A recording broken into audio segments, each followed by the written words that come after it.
is responsible for a Me Too moment.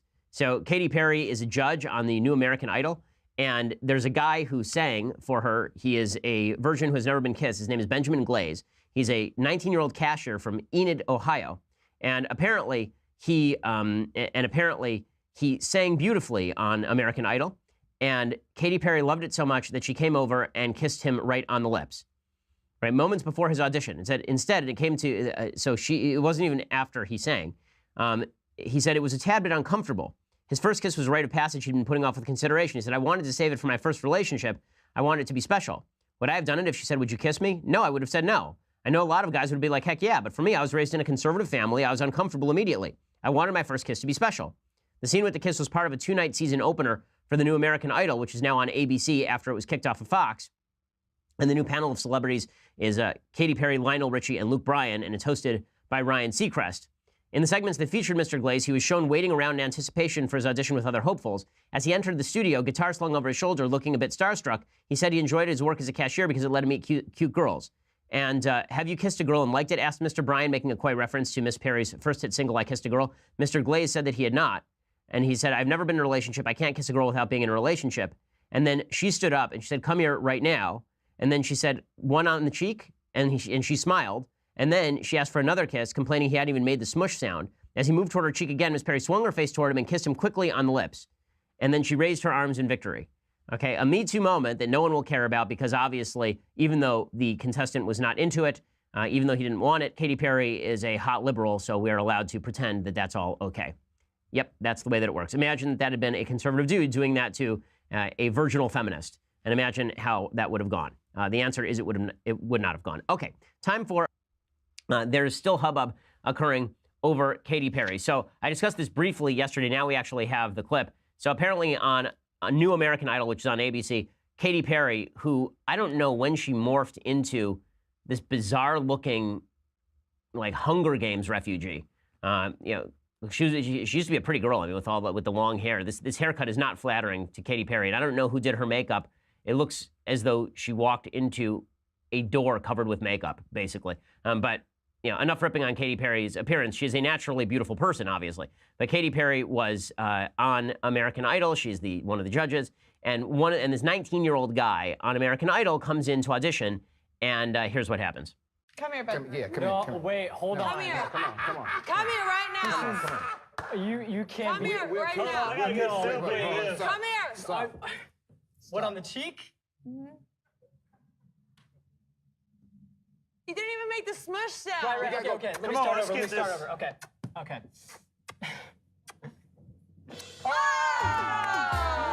went down! Did you get it? I got it. Katy! Come on! Okay, so it turns out that this guy actually was not particularly happy about the situation. He said that he was trying to save his first kiss with somebody he actually gave a crap about, which seems like a nice thing to me, right? I had the same policy myself. I think that this is, and he was humiliated for this. Of course, everybody's laughing about this. Now, imagine the double standard here for just a second. Imagine for a second that it was not, in fact, this guy and Katy Perry. It was one of her male co-hosts and a 19-year-old girl. And the 19-year-old girl said, I've never been kissed. And the co-host said, come on over here. Give me a kiss on the cheek. Okay, first of all, even that would be considered sexual harassment. Right? Just that much would be considered sexual harassment. Then imagine that she came over and said, okay, fine, I'll give you a kiss on the cheek. And he immediately swiveled and gave her a peck on the lips. That guy would be fired. His career would be over. He would be done. Right? The reason, there's two reasons why people are not taking this seriously. One good and one bad. Okay, the bad reason why people are not taking this seriously is because there is this view in American culture that sex is an ultimate good.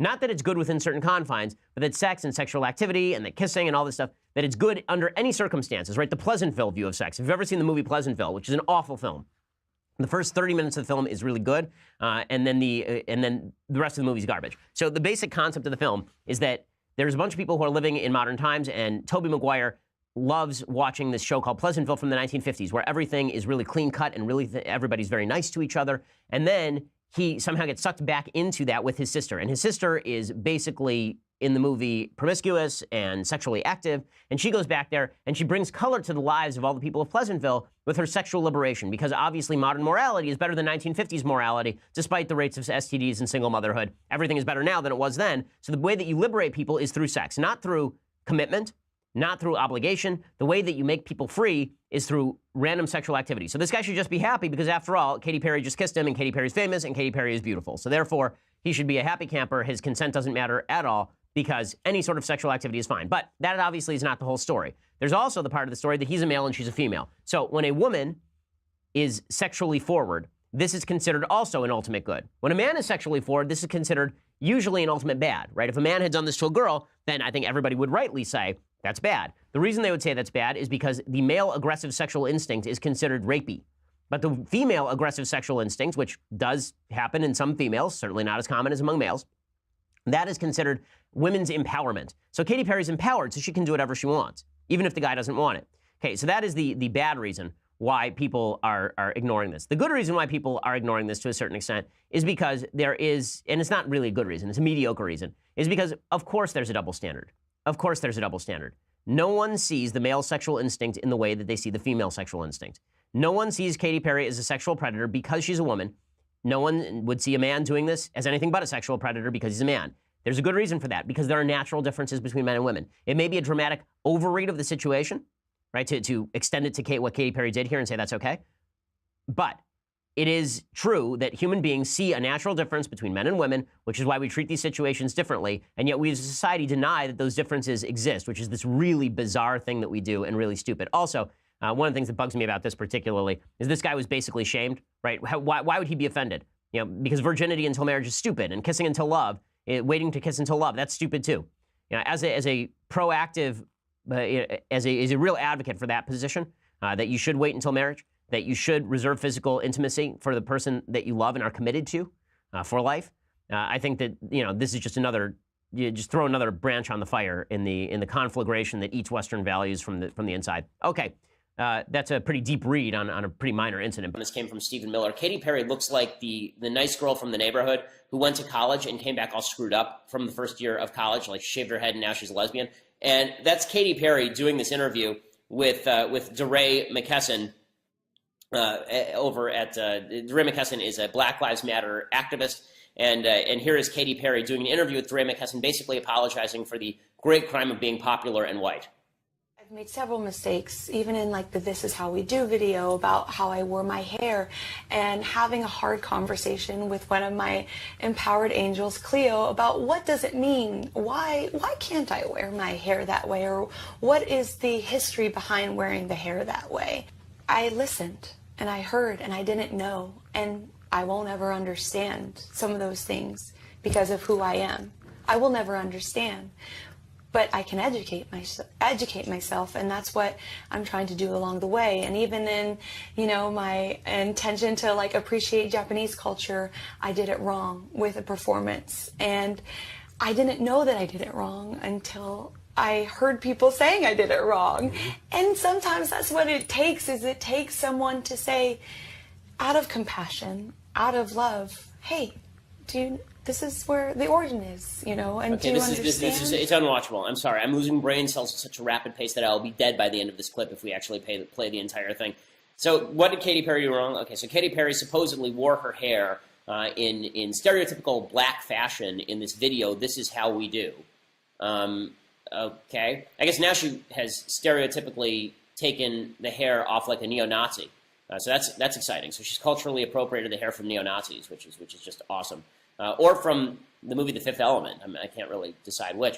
Now, I love that she's so sad about, oh my God, it's just terrible. First of all, just the setting of this thing is amazing. It's amazing. This whole just, snowflake should be written all over this clip, because they're sitting on this white couch, cross-legged.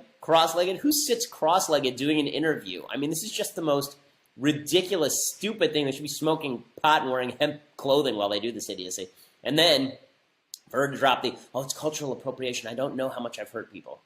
Yes, I'm sure black people all over the United States were hurting deeply because Katy Perry wore her hair a particular way in a music video.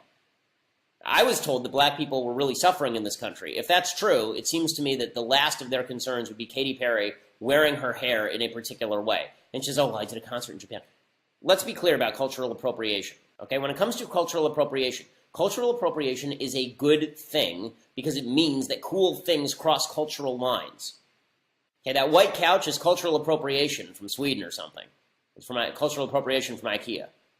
And the microphone is cultural appropriation from whoever invented the microphone, because every invention is an outgrowth of the culture that created it, apparently. All just nonsense, all just stupidity. But this is the virtue signaling that is necessary from the entire Hollywood left, and that they feel a necessity to push.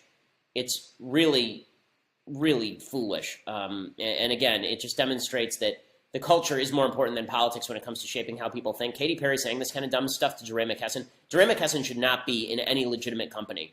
You talk about people who shouldn't be legitimized. DeRay McKesson is one of them, a guy who did an entire lecture at Yale about how riots are justified and violence is justified. So